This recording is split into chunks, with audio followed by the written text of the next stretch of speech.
ओम नमः शिवाय। ओम नमः शिवाय। ओम नमः शिवाय। भगवान श्री सद्गुरुदेव की कृपा से, भगवान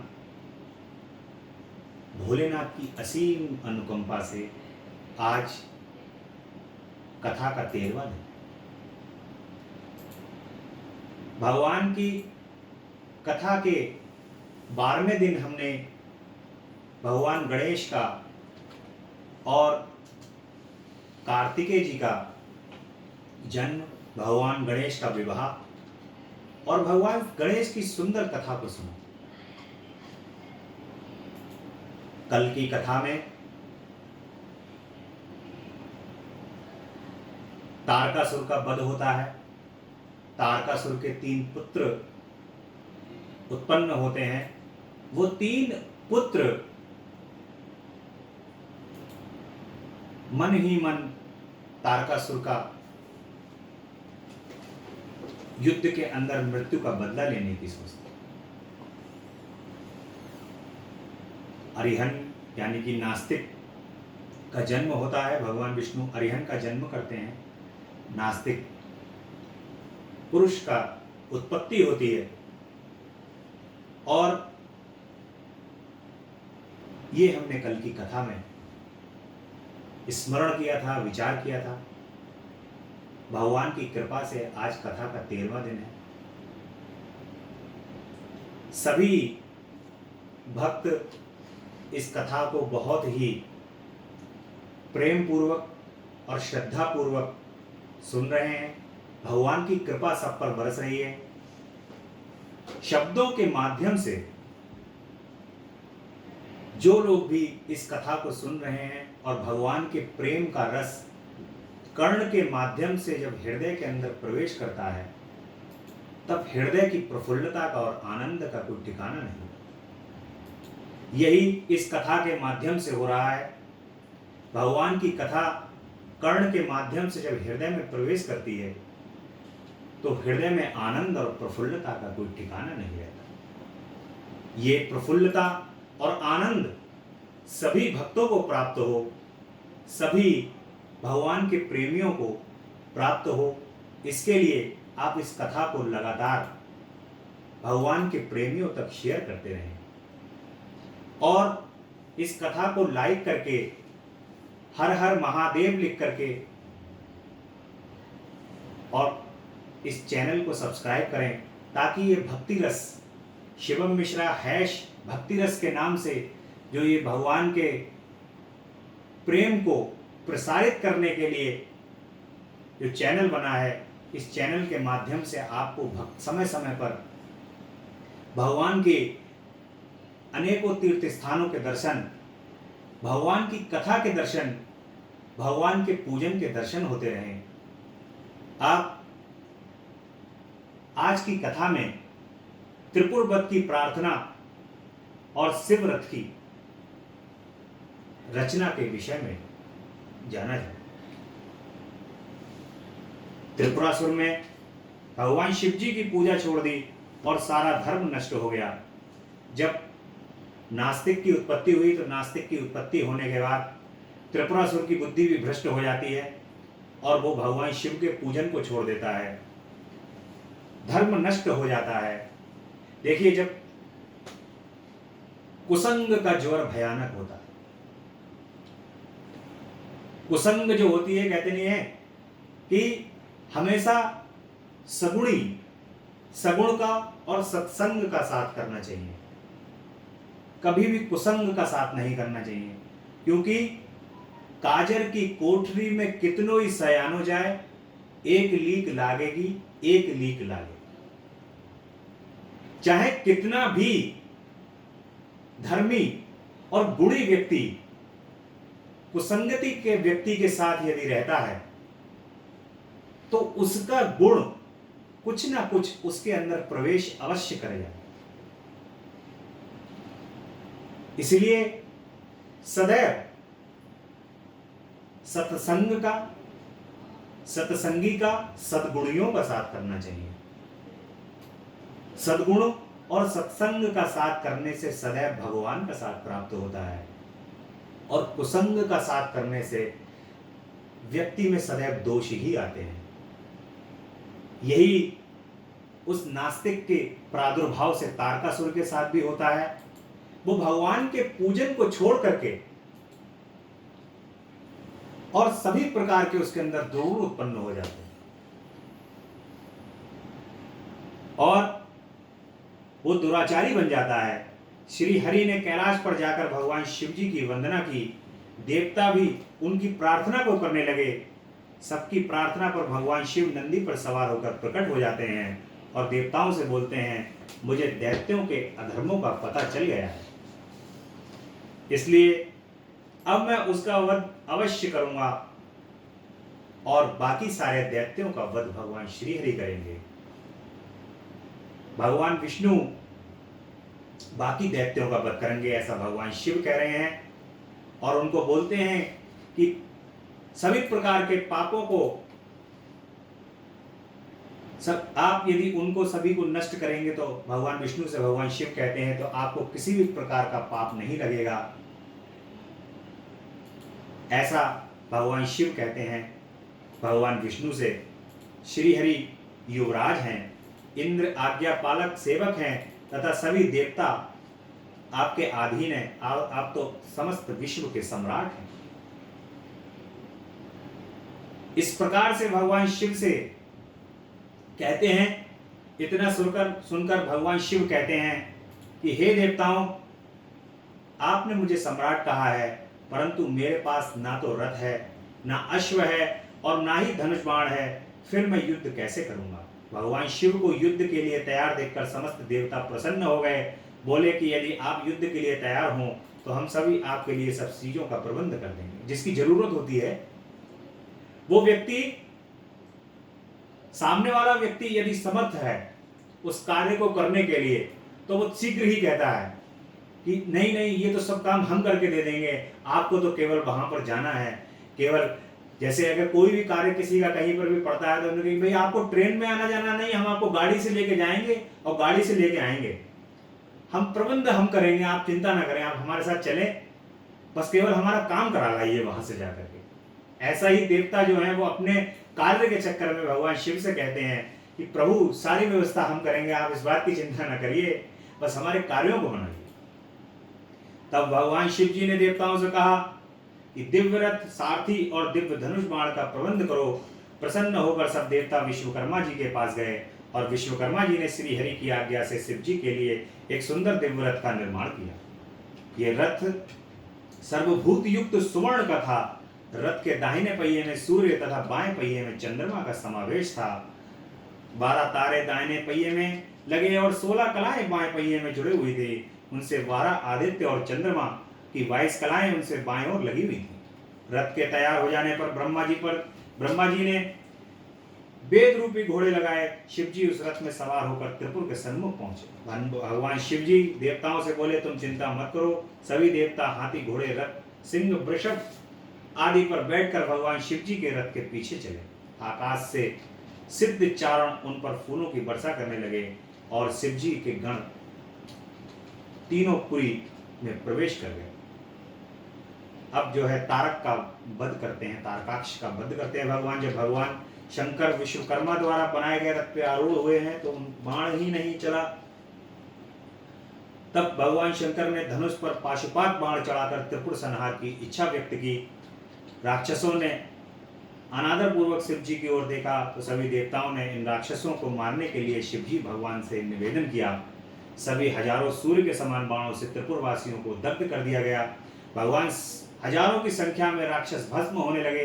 राक्षसों में भगवान की शिव जी की पूजा का कारण पूछा। तारकाक्ष जब भस्म होने लगा तो वह भक्ति पूर्वक भगवान शंकर की ओर देखकर बोला, ये तो हमें पता था कि आप ही हमें भस्म करेंगे। हमारी यह मृत्यु बड़े बड़े मुनियों के समान है। आपसे हमारी विनती है कि जन्म जन्मांतरों तक हमारी बुद्धि आप ही में लगी रहे। मैं नामक दैत्य के अतिरिक्त सभी उसमें भस्म हो गए। इसके बाद तीनों दैत्य बिंदुमाली, तारकाक्ष और कलमाक्ष शिव जी की कृपा से उनके गण हो। भगवान की कृपा को क्योंकि देखिए राक्षसों ने सदैव उनको पता है कि हमारा वध भगवान के हाथों से होना। ऐसा रामायण में गोस्वामी तुलसीदास जी बार बार यहाँ पर रावण के उसको वर्णन किया गया है। रावण कहता है कि तामस तन कछु साधन नाही, प्रीत न पद सरोज मनमा। और हमारा जो ये राक्षसी शरीर है, इसके पास कोई साधन नहीं है भजन कीर्तन का। भजन कीर्तन का, क्योंकि हम सब प्रकार के मदिरापान, मांस इत्यादि सभी प्रकार की चीजों को सेवन करते हैं। हम लोग अनेकों प्रकार के अधर्म के रास्तों को अपनाते हुए अपने जीवन को व्यतीत करते हैं। भगवान के नाम को स्मरण करने का हमारे पास और कोई साधन नहीं है, इसलिए हमने उनसे बैर ले लिया है।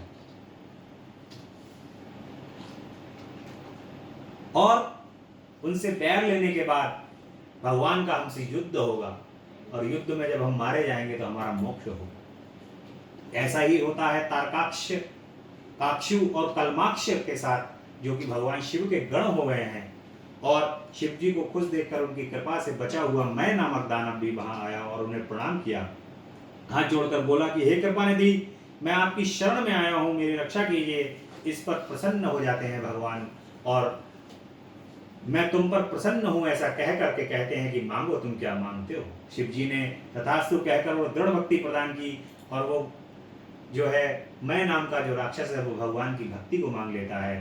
शंकर भगवान की आज्ञा से भूतल लोक में वास करने लगता है। इसके बाद अरिहन भी आया और शंकर भगवान की स्तुति करने लगा। भगवान श्री हरि ने उन्हें समझाया कि तुम चिंता मत करो, मैंने सारा वृत्तांत भगवान शिव जी को बता दिया है, और उनकी आज्ञा से ही यह सब किया गया है। तुम्हारी कुगति नहीं होगी, परंतु कलयुग में जो व्यक्ति तुम्हारे किस्मत का सहारा लेगा उसकी दुर्गति निश्चित है।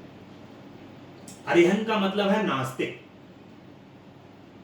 जो भी नास्तिक पथ को अपनाएगा, भगवान विष्णु का यह कहना है कि उसकी दुर्गति निश्चित है। ऐसा भगवान विष्णु जो है वो अरिहंत से कहते हैं कि कलयुग में जो भी नास्तिक मार्ग पर चलेगा उसकी दुर्गति निश्चित है। इसलिए भगवान के श्री चरण कमल में सदैव हमें अपना स्मरण रखना चाहिए। भगवान की कृपा पर हमें विश्वास रखना चाहिए। भगवान की कृपा में विश्वास रखने में दृढ़ता होनी चाहिए। भगवान में प्रेम करने के लिए सब कुछ न्यौछावर होना चाहिए। भगवान से प्रेम करने के लिए अपने हृदय को सदैव स्वच्छ रखना चाहिए। भगवान से प्रेम करने के लिए कभी हृदय में मलिनता नहीं लानी चाहिए। जब आप भगवान के स्वच्छ हृदय से, निर्मल हृदय से भगवान के श्री चरण कमल में अपना सब कुछ समर्पित कर देते हो, तो भगवान उसी प्रकार से सभी, जिस प्रकार से आप सब कुछ समर्पित कर देते हो, उस प्रकार से भगवान आपको सब कुछ दे देते। जैसे ही आप अपने मन को निर्मल करके अपने आप को भगवान के श्री चरण कमल में समर्पित करते हो, तब भगवान किसी भी प्रकार की संसार के अंदर ऐसी कोई वस्तु नहीं है जिसको आपको प्रदान नहीं करते। सभी प्रकार की वस्तुओं को भगवान के ऊपर समर्पित होने से वे प्रदान कर देते हैं। भगवान उससे कहते हैं कि अब तुम जाओ, वीरभूमि में निवास करो। तब भगवान शिव जी को प्रणाम करके वीरभूमि को चला गया, और सभी ने प्रेम पूर्वक भगवान शिव और माता की पूजा की। भगवान ने इंद्र को, यहाँ पर एक कथा आती है जिसमें भगवान ने इंद्र को जीवन दान दिया है। देवराज इंद्र और देवगुरु बृहस्पति कैलाश पर भगवान शंकर के दर्शनों के लिए चले जाते हैं। चले गए भगवान शंकर उनकी परीक्षा लेने के लिए जटाधारी दिगंबर का रूप रखते हैं। उनको रास्ते में ही रोककर खड़े हो गए, परंतु इंद्र उन्हें पहचान नहीं सका। देखिए, इंद्र जो है वो भोग का नाम है। इंद्र जो है भोगवान, जो भोग रहा होता है, जो जिस वक्त उसके पास सारे संसाधन उत्पन्न होते हैं, जो स्वर्ग का अधिपति होता है, इंद्र पोस्ट का नाम है। जैसे यहाँ प्रधानमंत्री, राष्ट्रपति, व्यक्ति कोई भी हो सकता है, लेकिन इंद्र जो है वो स्वर्ग के अंदर पोस्ट का नाम है। और जब इंद्र अपना भोग भोग रहे होते हैं तो उस समय क्या होता है, भोग भोगने में जो है वो सभी कुछ भूल जाता है, व्यक्ति की उसकी विस्मृति हो जाती है। जिस प्रकार से इस संसार के अंदर भी यदि व्यक्ति को सारे संसाधन मिल जाते हैं तो उसकी बुद्धि का हरण हो जाता है, धर्म और अधर्म भूल जाता है व्यक्ति। भगवान के यदि सामने भी खड़े हों तो भगवान को पहचानने से उसकी मति जो है भ्रमित हो जाती है।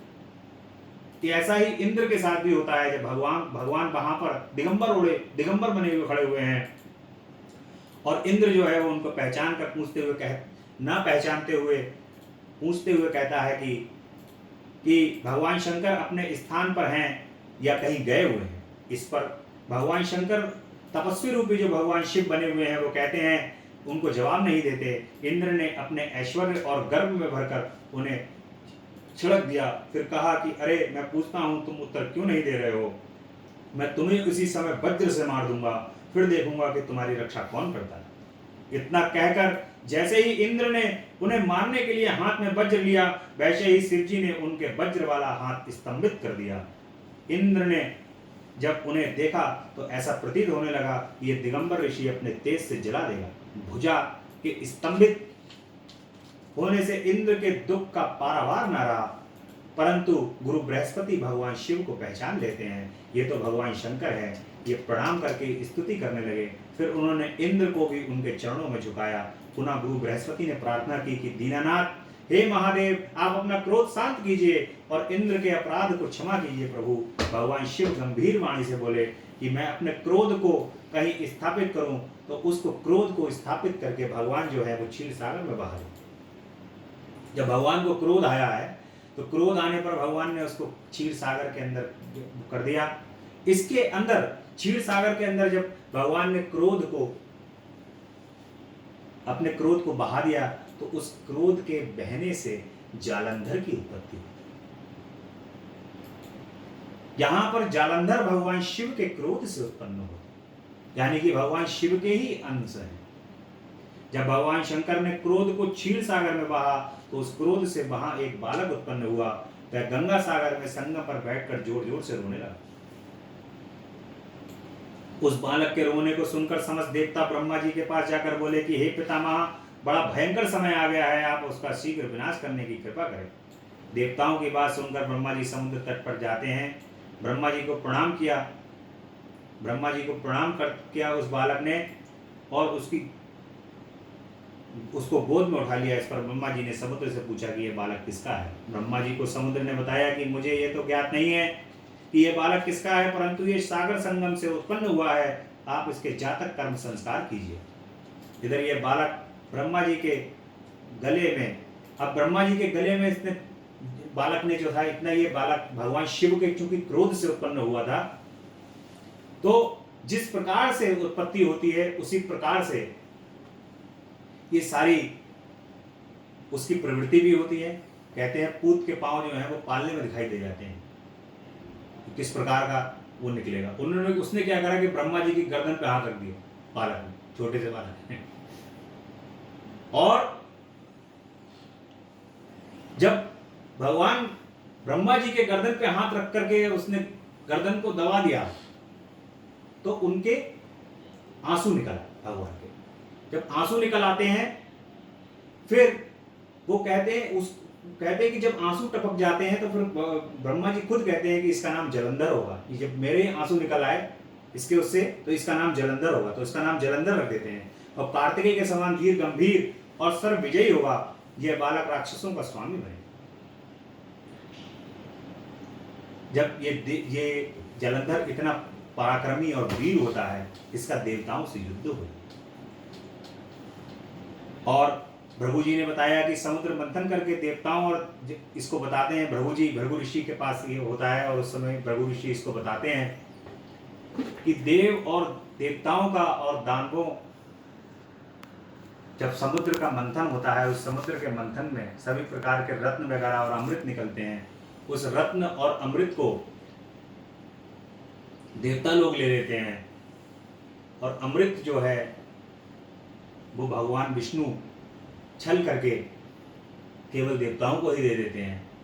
और ये बात जो है वो जलंधर सुनता है और मन ही मन, और वो कहते हैं राहु का ये सिर कैसे है, पूछता है कि राहु का सिर कैसे, शीश कैसे, तो कहते हैं कि ये इसी के अंदर इसने धोखे से वहां पर इसको पी लिया था अमृत को, तो इसलिए इसका भगवान विष्णु ने शीश काट दिया, धड़ अलग कर दिया, शीश अलग कर दिया। ये सुनकर जलंधर के नेत्र लाल हो जाते हैं और वो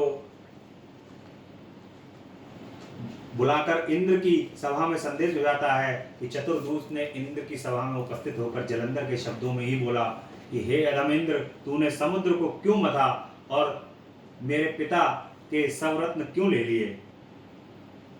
अब वहां पर जो है जब ये सभा में जाते हैं, दूत जो है वो ये सारी बातें जो हैं आकर के पहले इंद्र की सभा में जाते हैं, फिर दूत जो है वो सारी बातें आकर के दैत्यराज जलंधर को बताते हैं। और दैत्यराज जलंधर जो है वो क्रोध के अंदर वो क्रोधातुर हो जाता है और क्रोध में भर करके युद्ध देवताओं से युद्ध करने के लिए चला जाता है। और इतना भयंकर युद्ध होता है कि सभी देवता जो हैं वहां पर इसकी शक्ति के आगे परास्त हो जाते हैं। फिर जब देवताओं को परास्त होते हुए देखा जाता है तो देवता लोग जो हैं वो भगवान विष्णु के पास जाते हैं और भगवान विष्णु का और जलंधर का भयंकर युद्ध होता है। माता लक्ष्मी कहती हैं कि ये जलंधर जो है मेरे रिश्ते का भाई है, इसलिए जो है वो भगवान विष्णु से ये प्रार्थना करती हैं कि इसको तो मारना नहीं, जलंधर को। तो भगवान विष्णु जो हैं वो उनसे प्रॉमिस करते हैं कि मैं तो इसको नहीं मारूंगा, जलंधर का वध मैं नहीं करूंगा, भगवान विष्णु कहते हैं। और इतना भयंकर युद्ध होता है भगवान विष्णु का और जलंधर का। भगवान विष्णु और जलंधर कई वर्षों तक आपस में एक दूसरे से लड़ते रहते हैं। इतना पराक्रम देखकर, जलंधर के पराक्रम को इतना देख करके भगवान विष्णु जो हैं वो ये कहते हैं कि मैं तुमसे ऐसी अति प्रसन्न हूं, तुम मांगो क्या वर मांगते हो, तुम्हारी वीरता से प्रसन्न हो। तो जलंधर कहता है कि आप मेरी बहन लक्ष्मी के साथ मेरे निवास स्थान पर आए प्रभु। भगवान विष्णु जो हैं वो उसके इस वर को स्वीकार कर लेते हैं और वे माता लक्ष्मी के साथ जलंधर के निवास पर चले जाते। इस कारण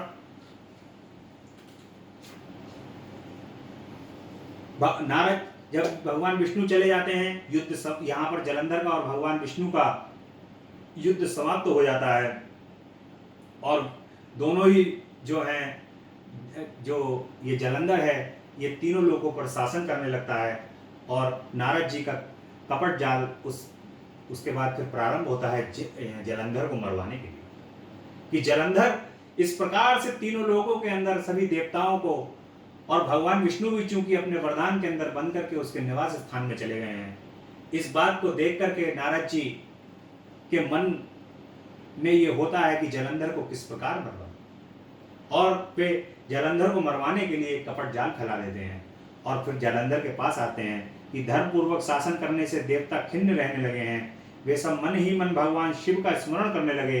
भगवान भोलेनाथ ने नारद जी को बुलाकर देवताओं के पास भेजा। इंद्र सहित सभी देवता नारद जी बड़ी उत्सुकता से देखने लगे। देवताओं के दुखों से परिचित होकर तथा उन्हें सांत्वना देकर नारद जी जलंधर की सभा में उपस्थित हुए।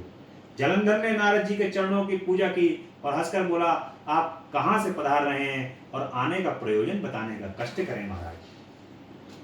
नारद जी बोले, हे जलंधर, तुम धन्य हो। मैं स्वेच्छा से कैलाश पर्वत पर गया था, वहीं 10,000 योजन का कल्प बना है। वहां पर मैंने सैकड़ों की संख्या में कामधेनु गायों को देखा। भगवान शिव के शिवलोक का वर्णन करने लगते हैं नारद जी कि मैंने तो शिवलोक के अंदर ये देखा हुआ है, क्योंकि भगवान शिव के लोक में जलंधर जो था वो बस केवल वहीं पर उसी को विजय प्राप्त करने के लिए नहीं गया था, बाकी वो सभी जगह ये सोच करके कि शिवलोक पर क्या विजय प्राप्त करूं, वहां तो कुछ है ही नहीं।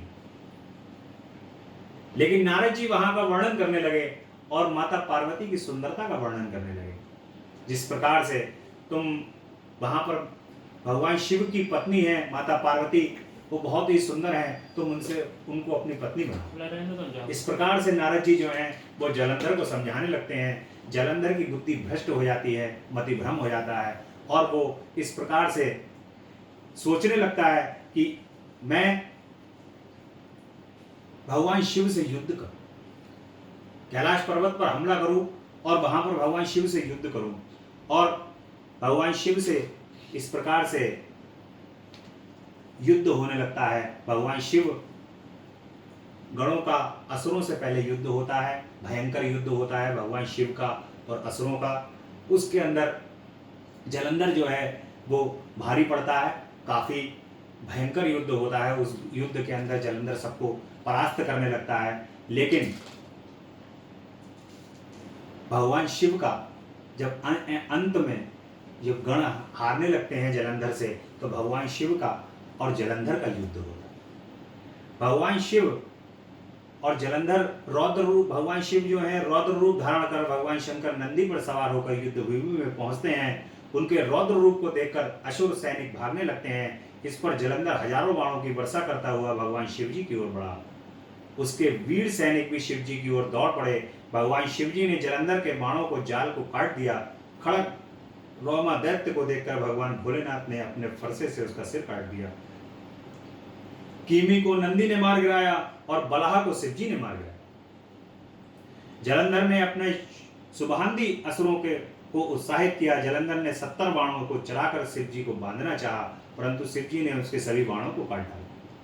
अब मायावी जलंधर शिव जी का रूप रखकर पार्वती जी के पास जाता है और वहां पर जाकर के जैसे ही वो प्रकट होता है कि जैसी जिसकी भावना होती है वो भावना चाहे कोई भी रूप धर ले, भगवान भोलेनाथ का भी होगा, किसी नकली व्यक्ति ने अगर यदि भोलेनाथ का भी रूप धर लिया हुआ है और लेकिन उसकी जैसी भावना होगी वो भावना प्रकट हो जाएगी। ऐसा ही जलंधर के साथ हुआ। जैसे वो पार्वती जी के सामने गया और उसकी भावना जो है वो सामने दिखाई देने लगी, इस पर माता जो है वो उसको पहचान लेती और पहचानने के बाद तब विष्णु जी ने पार्वती जी के पास गए। पार्वती जी ने उनसे पूछा, क्या तुम्हें दुष्ट जलंधर का कृत्य मालूम है? विष्णु जी ने उत्तर दिया कि मुझे आपकी कृपा से सब कुछ ज्ञात है। पार्वती जी ने विष्णु जी से कहा कि इस दैत्य ने जो मार्ग खोला है उसका अनुसरण कर तुम उनकी पत्नी का पतिव्रत धर्म नष्ट करो, यह मेरी आज्ञा है। ये भगवान विष्णु से माता पार्वती कहती हैं कि हे भगवान विष्णु, आप जाकर के जो उसकी पत्नी ने पतिव्रत धर्म को अपना रखा है उस पतिव्रत धर्म को नष्ट करके आप जो है वो जलंधर को मृत्यु को प्रसन्न करो। अब भगवान विष्णु जो हैं वो जलंधर का रूप धर के वृंदा के पास चले जाते। भगवान श्री हरि जलंधर दैत्य के एक नगर में पहुंचकर उद्यान में ठहर जाते हैं। वृंदा ने स्वप्न में देखा कि उनका पति जलंधर आया हुआ है, भैंसे पर चढ़कर दक्षिण दिशा की ओर जा रहा है। ये काले रंग के पुष्पों की माला पहने हुए है, उसके चारों ओर हिंसक जीव चल रहे हैं, यानी कि ये अपशगुन वाला उसने सपना देख लिया। दक्षिण दिशा की ओर भैंसे पर चढ़कर काले रंग की माला पहने हुए यदि देख लिया जाए तो दक्षिण दिशा की तरफ तो यमलोक है। तो यानी कि उसकी पत्नी को अपशकुन हुआ कि किसी भी प्रकार से अब जलंधर का जो है वो प्राण संकट में है, जलंधर संकट में। ऐसा करने से वृंदा की घबराहट दूर हो गई। अब भगवान विष्णु आ जाते हैं और जलंधर का रूप धर लेते हैं। जलंधर का रूप धर कर जब आते हैं वृंदा के पास तो वो जलंधर समझकर उनके गले से लग जाती हैं भगवान विष्णु के, और इस तरीके से उसके पति धर्म भंग हो जाता है। और उधर भगवान शिव का और जलंधर का युद्ध चल रहा होता है। जैसे ही इधर वृंदा का पतिव्रत धर्म भंग होता है, वैसे ही उधर भगवान शिव जलंधर को युद्ध के अंदर जलंधर को परास्त कर देते और जलंधर का वध कर देते। इस प्रकार से ये जलंधर की कहानी। इस कथा में जलंधर का वध किस प्रकार से होता है, भगवान किस प्रकार से देवताओं की रक्षा करते हैं, ये आज हमने कथा में सुना। अब विष्णु मोनार्थ दात्री मालती और तुलसी का आविर्भाव होता है। इस कथा को हम कल के भाग में सुनेंगे। आज की कथा में कथा यहीं विश्राम होंगी।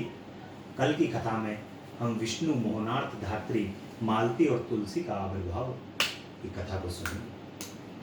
बोले शंकर भगवान की जय। ओम नमः शिवाय बोलो, ओम नमः शिवाय, ओम नमः शिवाय बोलो, ओम नमः शिवाय। तेरा पल पल बीता जाए मुख से जप ले नमः शिवाय, तेरा पल पल बीता जाए मुख से जप ले नमः शिवाय। ओम नमः शिवाय, ओम नमः शिवाय, ओम नमः शिवाय, ओम नमः शिवाय। मुसाफिरी जब पूरी होगी, मुसाफिरी जब पूरी होगी, चलने की मजबूरी हो, चलने की मजबूरी होगी। अवसर खाली न जाए मुख से जप ले नमः शिवाय, ये अवसर खाली न जाए मुख से जप ले नमः शिवाय। ओम नमः शिवाय, ओम नमः शिवाय, ओम नमः शिवाय, ओम नमः शिवाय। नमः शिवाय, ओम नमः शिवाय, ओम नमः शिवाय, ओम नमः शिवाय। तेरा पल पल बीता जाए मुख से जप ले नमः शिवाय, तेरा पल पल बीता जाए से जप ले नमः शिवाय। ओम नमः शिवाय, ओम नमः शिवाय, ओम नमः शिवाय, ओम नमः शिवाय। बोल शंकर भगवान की जय। भगवान शिव की स्तुति करेंगे। जय अविनाशी जय कैलाशी शंकर शंभु हरे हरे, करेंगे स्तुति हम भूतेश्वर जग बंधन से डरे डरे। ना जाने हम रूप तुम्हारा ना स्वरूप ही पहचाने, जान सके ना ब्रह्मा विष्णु हम माया कैसे जाने। लेकिन इतना सुनते आए तुम हो सर्प जटाधारी, 3 लोक 14 भुवनों के पिता आप हैं भंडारी। विचरण करते आप सदा ही बैल पीठ पर चढ़े चढ़े। जय अविनाशी जय कैलाशी शंकर शंभु हरे हरे, करे स्तुति भूतेश्वर जगबंधन से डरे। जय अविनाशी जय कैलाशी शंकर शंभु हरे हरे। तुमको तुम हो अंगड़दारी दानी दाता साही संसार कहे। शेषवास की वेणी बांधे ऊपर गंगधार बहे। अर्ध चंद्रमा से माथे पर झर झर अमृत झरता है। आदि अनादि अनंत ब्रह्म शिव नहीं जन्मता मरता है। 11 रुद्र 18 सूरज परिक्रमा दे खड़े खड़े। जय अविनाशी जय कैलाशी शंकर शंभु हरे हरे, करे स्तुति हम भूतेश्वर जगवंदन से डरे डरे। 14 विश्व देव पवन 49 तुम्हारे दास रहे। 7 समुद्र गर्भ गायत्री का तुम में बास रहे। फिर भी भस्म रमाए तन में रुंड मुंड मालाधारी। 3 लोक चरण में रखते भोले शंकर शुभकारी। प्रखर जाप कर नमः शिवाय, प्रखर जाप कर नमः शिवाय। पार उतर गए बड़े बड़े। जय अविनाशी जय कैलाशी शंकर शंभु हरे हरे। जय अविनाशी जय कैलाशी शंकर शंभु हरे हरे। पार्वती माँ उमा भवानी गिरिजा गौरी संग रहे। पार्वती माँ उमा भवानी गिरिजा गौरी संग रहे। कानन कुंडल शूल कमंडल रवि विभूति अंग रहे। रिद्धि सिद्धि तन देने वाले सारे संकट दूर करो। निसंतानों को संताने निर्धन के भंडारे भरो। मांग रहे वरदान आपकी चरण शरण में पड़े पड़े। मांग रहे वरदान आपकी चरण शरण में पड़े पड़े। जय अविनाशी जय कैलाशी शंकर शंभु हरे हरे, करेंगे स्तुति हम भूते जगबंधन से डरे डरे। बोलो